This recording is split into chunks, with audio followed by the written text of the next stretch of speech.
dumarku waxay u baahan yihiin ninka inuu qurux badnaado. quruxda lagu leeyahay intan ma aha wajiga, hadda ilaahay horta qof walba oo bini aadan uu qurux badan balse assalaamu calaykum waraxmatullaahi tacaala wabarakaatuh. anigoo walaalkiina bashka bashiir oo idinlah lagu soo dhawaado youtube channelkayga. kulay saadiga baratee mar walba waxaan jeclahay inaan idiin soo bandhigo waxyaabo bulshada faa'iido leh. haddii ay tahay iga dhig bookyalaan askiilowe haddii ay tahay markii kugu horeysa aad soo booqato youtube channelkeena, fadlan ha iloowi inaad subscribe bacbac ku siisid, videoan like garay, aad u mahadsan tahay. maanta horta waxaa rabaa mawduuc xasaasi ah inaan ka hadlo. intaan horta mawduucan aan gudagelin intaan mawduucan aan gudagelin horta qofna yuusan si qalad iyo arkin. waxaa rabaa maanta mawduucan inaan meelo badan aan boogo badan aan taabto, aan muddo badan aan hayay, laakiin maanta waxaa rabaa inaan soo daayo wixii marka aan aragtad ama aad aragto ku dhibaayo. marka ugu horeyso inaad fahanto oo dhanka positive-ka aad ka eegto isku day, kadib waad fahmaysaa micnaha oo la jeedo. ha noqon safe labood. mid ugu horeyso horta maanta waxaa rabaa inaan ka hadlo horta mostly waxaa la sheegay ragga ama Soomaaliyeed ee qurbaha joogo inay aad nolosha ugu dhaceen wax yar oo maasha Allah ilaahay badbaadi maahan. aniga ma oranayo badan halta ha ugu badnaadan dadka dhalinyarada, dadka waaweyn horta warkooda ma hayo. dadka dhalinyarada waxaa la sheegay inay mostly amaba aysan qurbaha joogin, waxay yiraahdaan dhalinyaro ama rag ma joogo. arrintaasna kulli horta waxaan laga soo xigtay dumar badan oo ku cataabaya ay leeyihiin ragga meeshan qurbaha joogo noloshay ka dhaceen, kanay galeen adi waxyaabo badan. marka horta wixii la yiri waxaa ka wanaagsan idigana inaad baartid aad oo horta oo waxaan ma jiraan, maxaa ka saxa maxaa ka beena, ma lagu ku tiri ku teemba mis waxyaabahaas inaad ogaana ayaa wanaagsan. marka mid ugu horeyso horta ragga horta ku Yurub horta qabanayna isma keergareeyaan. ku Yurub horta waxaa la sheegay gabar maalin oo laba xasuusto waxay u tiri dadkii horta waxay yiraahdeen horta wadanka Yurub soo ogtiin waa wadan baraf Ilaahay ku ibtileeyay, baraf Ilaahay ku ibtileeyo, laakiin mostly waxaa la xirtaa jaakada iyo waxyaabo waaweyn iyo kaba. marka waxaa raggii waxay xirtaan jaakad iyo kaba iyo hal surwaal oo adagoo wasaqda laga dareemayno soo gadana oo u eg ku wasaqda qari. xilliga yareena waxa la jir dugsiin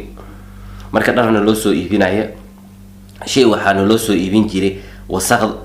aanan dhaqso qabsanayn. wasaqda haddii xataa ay ku dhigta aan laga dareemin aad xirin kartid 2 toddobaad ama 7 toddobaad. so marka dadkii weli markay qurbay tageen waxaas in la bedelaa la doonaya sama sidii ay ku tageen isla rulkii weli isticmaalayaan. wuxuu ku dhahaa shaygu soo gadanaya shaygan wasaqda ma karaysa, shaygu xirana shayga wasaqda way qabsatay lagama arkaya, laakiin wasaqdaas adiga caafimaadkaaga ay dib u keenaysaa. horta mid ugu horeysa waa inaad ogaataa shayga haddii aad maalin ama 2 maalin xiratay ugu badnaan, marka kale waa inaad xitaa laazima inaad wasaq ka aragto waa inaad dhigtaa. waa ku dhidid wasaqda lagu sheegayo waa dhididkaaga, way u qabaysataa maalin walba. haddii aad shayga aad 5 bil xiranayso shayga soo qabaysatay waad xiratay same sama sababta loo qabaysa hadaad ba dhididda maalintaas aad waayo jirkaaga uu neefsanaya sama. so that's why oo loo doonay shayga dad 2 cisho ama 3 cisho aad xirato inaad iska dhigtid wanaagsan. xitaa haddii aadan ka arkaynin wasaq saasa iska dhig, then shay kale ku bedel. so waxaa la yiri horta isma keergareeyaan, nadaafadii kooway ka dhinteen. jaakad hal xab intay xirtaan waxay wadanayaan. sidoo kale horta haddaad ogtahay haddii kaleba dumarku waxay jecel yihiin shay wax walbo qurux badan way jecel yihiin dumarka. haddii aad tahay maanta nin qurux badan lacag haysto wax walba lagu jeclaanaya, qof walba ku jeclaanaya biduuni kalaam, adigoona hadlan fadhigaaga lagu imaanaya. waayo waad istaahishay, nafsadaadaad keergareysay, waad isqurxisay, waad wanaagsan tahay, qof ixtiraam oo waxaa tahay sooma. dumarka ayagaa ku soo raadsanaya. so laakiin haddii aad maanta iskeergareynin lacag kasta haysa naa ku rabto malaha mostly dadka qaar waxay iska dhaadhicinayaan dumarku waa lacag ma lacag horta qof walba jecel adiga aad maanta daawanay lacag waa jeceshay lacag la'aan nolosha wax ku kala soconay ma jirto aniga hadda aan kula hadlayo lacag لازم wax kala socodsiye taas ka hadal ma laha qof walba bini aadan jecel laakiin si gaar ah wuxuu jecel ma jirto dumarka laakiin wuxuu baahan yihiin wax qurux badan qof qurux badan markay la socdaan ay ku faani karaan ama gabadha saaxiibadeeda ay ugu faani karto ma sha Allah xajigeyga ma aragtay ama saaxiibkeyga ma aragtay ay dhihi kartay u baahantay gabadha ay ka sheekin karto oo ma sha Allah oo looga maseeray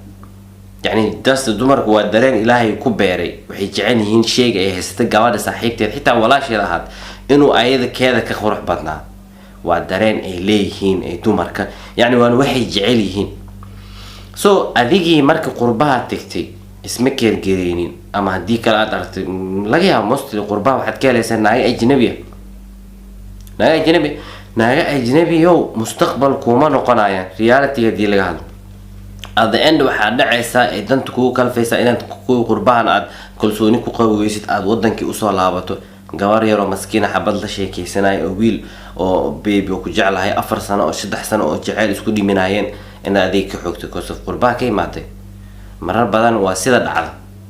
hada qurbaha ka imaane xabad kale oo wadankii joogto oo mid yar oo maskiina wadankii iska jooga qabane حبديا سي جعلا كور قاضي هذا اللي قرباه كيما داي فاميلي كان دائما تذا كي قرباه او ذات تايم ديارسان او يعني قلدنا مرها فاميلي كواي نينكاسا اوريدي ديارسان او قبرنا ما انت مرها ان حرير كي حبت كي مسكين كا او حرير كي وحي وداينا حبديسا ساسي كوديسي halkaasna asna khudada ka qaada asagana markaas uu boofisi waxa galay waa ina anigana dibadda aada ciil waxa hayo oo ila xabad u jeclaaya qurbaha midkii maad ka qaatay ciil oo qurbaha qabana marka muhiimadda waxay tahay ama aan raba inaan idin kula taliyo mid ugu horeyso horta iski nadaafadaada mar walba ama quruxdaada mar walba inaad ilaaliso isku day sidoo kale hadii aad wadan ku nooshahay wadan walba gabdho way joogan laakiin adigii shakhsiyadaada qaabka u raadisay ku xiran hadaad gabadha mustaqbal aad u raadinaysid waad helaysaa ama qof wanaagsan aad tahay qaabkaad wax u raadinaysid deeyihiin qaab wanaagsan waad helaysaa hadii laakiin qaab qaldan aad wax u raadinaysid de ku dhufo ku dhaqaaq ayadana kulay de xitaa laga yaabo ilaahay inuu ka xirxirab aadan ba arkinba gabdhihiina hadda wax la sheekaystay weeyaan ay la asayn guriyaha joogan kosof ragiib horta waxa waaye markaad aragta aniga ana maanta saa u labisan markuu iga hor imaado anuu dhahaa ma sha Allah inta u socotaa ama asigii ma fiirin karaysid adigii oo nin raga fiirin karin oo qaabkuusii uu eg yahay ama iskeergareynaynin caafimaadkiisa nadaafadiisa ama labisneene dumar gabadha maxay ku qaadanaysaa marka dumarku waxay u baahan yihiin ninka inuu qurux badnaado quruxda lagu leeyahay intan ma aha wajiga hadda ilaahay horta qof walba oo bini aadan uu qurux badan balse adiga saa isu keergareyso way hadda dhar wanaagsan oo macni oo nadaafad wanaagsan leh oo qurux badan hadaad xiratid yani maanta qof walba ku arkaa kugu farxay rag iyo dumarba kadii aad maanta waa dulof tahay aadna rabtay gabadha waxay dad qaar waxay taagan yihiin gabadha inay u baahan yihiin telefoon iyo hadal iyo baby lagu akhriyo no hadal iyo telefoon maalinta ay ku aragtay gabadhana sida dumarkana waa aragtida koowaad hadaysan kugu qancin khalaas aragti labaad sugan fursada koowaad hadaysan gabadha kugu accept gareynin fursad labaad ay ku siinaysa ma jirto dumarkana waa hal mar ay indhaha kugu dhuftaan xitaa mar waxaa jirtay barnaamij uu ka hadlayay oo Sheekh Saciid Raage mijaha yar way aragtay waxaad xidhnay way xafiday way socotay maaha yani waxay aydu iska yeelyeelaysa ma waa qudrad Ilaahay siiyay dumarku wuxuu yiraahdeen sheyga ay ama hadii ay qof ay arkaan ay rabaan ay hal mar indhaha ku fadhiya ay ku dhuftaan uu yiri kor iyo hoos whatever uu qofkaas uu shakhsiyadiis khalaas way qaybtayba ninka raggan waxa waxa dumaanta gabar uu arko ka hela maanta nam ishu la raaca saar inuu dhaha u raadiyo oo laga yaabo xitaa maalintaas inuu san waxba oo saas u weyn oo san ka aqoonsan oo wax yariis uu ka fahmo dumarku waa sida aragtida koowaad hadaysan kugu qaadan aragti labaad ay ku aad sugaysa ma jirto mid ugu horeysa marka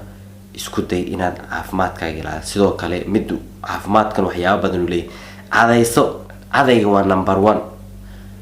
waxyaaba oo laga dhinto oo yaryariiska oo dadkan aysan normal u ay u arkaan oo lusku tijaabiyo ay kamid tahay cadayga inaad mar walba neefta ka soo baxaysa ilaan dadka wallahi leeysa sama xitaa dadka qaar waxaad arkaysaa markay kula hadlayaan idan neeftooda aad dibsanayso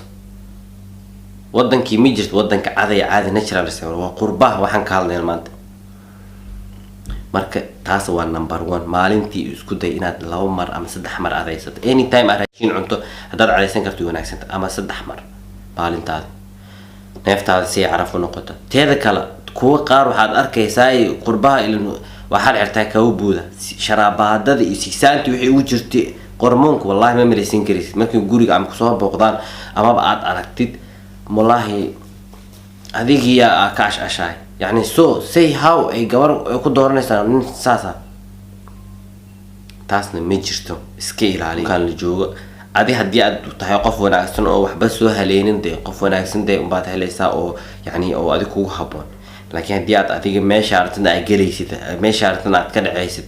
adna aad doonaysid inuu qof wanaagsan uu aad mustaqbalka aad maysir so marka ugu horeysa adiga iskeergaree iswanaaji oo wax wanaagsan sameeyso من واحد هليسا واحد وناكسن مرك واكاسا ديات كشيء هيلو فيديو كان هاد لايك جريسيد أصحاب هذا الشيء جري وحيدين لي هاي حركة ذا يعفماتك أنك شقين النظافة نصف الإيمان عليه مرك وحيدين لي والسلام عليكم ورحمة الله تعالى وبركاته صلاة مقرية لي أدمايا أني نصيب حياة